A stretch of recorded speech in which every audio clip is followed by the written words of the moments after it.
Hello viewers, আসসালামু আলাইকুম। কেমন আছেন সবাই? আশা করি ভালো আছেন। আল্লাহর রহমতে আমিও ভালো আছি।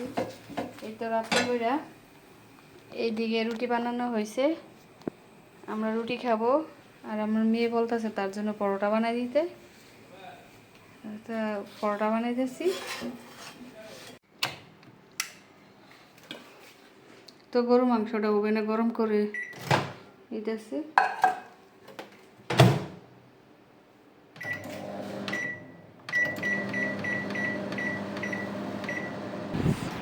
এতে সবাই রাত্রে করে রুটি খাইতেছে আজকে।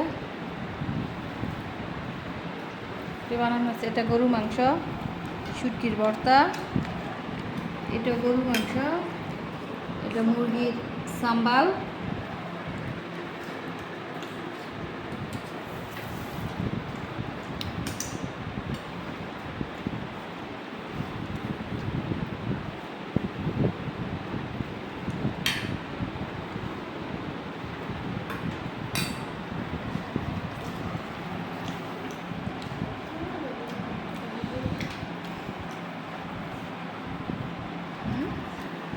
শুটকির ভর্তা থাকে মাংস না।